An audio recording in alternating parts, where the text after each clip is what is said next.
Fala, gente, sempre bem? Sempre bem, é isso aí. Bom, antes de tudo, né? Um recadinho, você não pode esquecer, dá um like no vídeo, se inscreva no canal e ative o sininho para acompanhar nossos conteúdos, tá bom? Como identificar um mentiroso? Como que eu faço, Caio, para achar que alguém está mentindo para mim, né? É interessante porque a mentira tem suas características próprias. E isso a gente acredita, né, no processo de adaptação da espécie humana. Outros falam de evolução, eu sou mais conservador, né? Eu acredito mais na adaptação, aquele negócio de um projeto maior, né? Deus, tal, tudo mais. Mas respeito plenamente, isso é um diálogo, não é uma afirmação.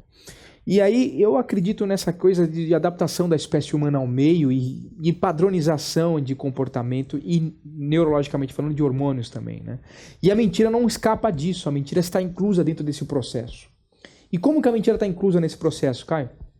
Ela é um padrão, é possível mapear. Tem cara que é especialista de fato, né? Quando eu falo especialista, é especialista mesmo em catalogar, identificar mentiras de pessoas, né? São funções deles acharem isso.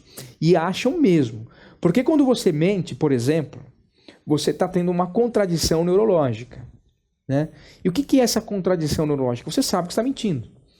E o fato de saber que eu estou mentindo, eu vou auto-justificando. E auto-justificando gera nervosismo. Eu preciso maquiar isso. E esse nervosismo ele se manifesta no organismo através de hormônios, como o cortisol. E esse hormônios de contradição, né, ele vai se manifestar em algumas áreas do seu corpo. Claro, há uma alteração na linguagem corporal em total. Mas a parte que mais há influência hormonal nesses hormônios é na face. Então, a primeira coisa, quando um mentiroso mente, ele tende a esconder a sua face. Pôr a mão na boca, passar a mão no nariz, e às vezes são movimentos muito rápidos, né? Faz isso aqui, ou faz isso aqui. Agora sim, você tem que entender o contexto da obra, né? Você mapeou a conversa da pessoa, perguntou coisas que são verdades para a pessoa. Perguntei várias verdades, ela respondeu a verdade, eu sei que aquilo é verdade, né? E agora eu pergunto uma outra coisa que eu sei que ela vai mentir, e ela altera o comportamento dela, ela não passava a mão no nariz, ela não passava a mão na boca, e agora ela passou, tudo há um indício de que ela está se contradizendo, há uma porcentagem nisso que ela falou para mim que não é verdade, né? Eu tenho que analisar isso. Então, esconder a face é um indício de mentira.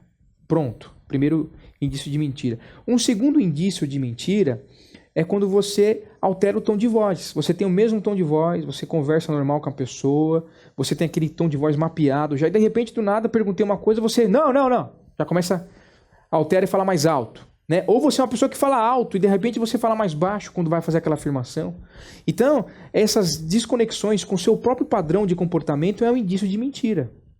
A pessoa tem um padrão de comportamento de linguagem não verbal e linguagem de tom de voz dela, e de repente quando ela fala alguma coisa que é uma afirmação, ela sai desse padrão, isso é um indício de mentira, né? Um outro indício de mentira é quando você olha para o lado. Isso aqui abre uma observação aqui, né? Há pessoas destras e canhotas, então isso vai de acordo com cada pessoa. A pessoa destra, por exemplo, quando ela mente, ela tende a olhar para o seu lado superior esquerdo, porque é o lado da imaginação. Mas essa pode acontecer ao contrário com a pessoa canhota. Então tem que ter, por isso que eu estou falando, você tem que analisar e mapear cada indivíduo, né? Cada organismo, né? Mas por que quando a pessoa olha para o lado superior esquerdo, no caso de um destro, ele está procurando imaginação? Porque está criando. Então você perguntou para a pessoa onde você estava essa noite. Ou você fez isso? E a pessoa, antes de responder, ela olha para o lado superior esquerdo e começa... Não. Por quê? Ela está criando o canto superior esquerdo para o destro, ou o contrário, para o canhoto, é o lado da imaginação, da criatividade. Ele precisa criar uma resposta, ele precisa imaginar uma resposta, elaborar uma resposta para você. Ou seja, mentir, né? As pupilas dos olhos dilatam por influência hormonal e nervosismo por conta da mentira, né? Então, se você é uma pessoa que é atenta à linguagem corporal, você é um cara, uma pessoa, uma mulher também, que é atento à expressão das pessoas, você mapeia antes e consegue ver o desvio de comportamento e através da linguagem não verbal, identificar se alguém está mentindo ou não. Isso é muito mais profundo que isso. Eu trouxe aqui só nem a ponta do começo de uma unha para vocês, né? Muito bem resumido o que eu falei aqui, uma síntese da síntese da síntese, mas para ativar a sua curiosidade e fazer com que você mergulhe nisso. É importante o policial ter o policial ter essa ganância de aprender sobre a linguagem corporal, porque é o que o policial lidar com o dia inteiro.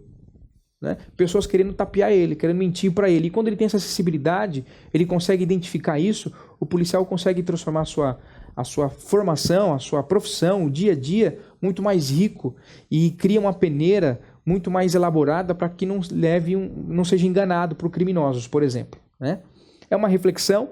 Estude, tem ótimos livros sobre esse assunto e se você tem interesse e gostou desse tema, escreva aqui embaixo. Quero mais vídeos sobre isso. A gente vai fazer mais vídeos sobre linguagem corporal, tá bom? Só estou fazendo uma síntese para ver se realmente interessa o povo. Se interessar o povo, comente aqui, fala eu quero mais, eu quero mais, eu quero mais, que aí a gente vai fazendo mais vídeos sobre o assunto, tá bom?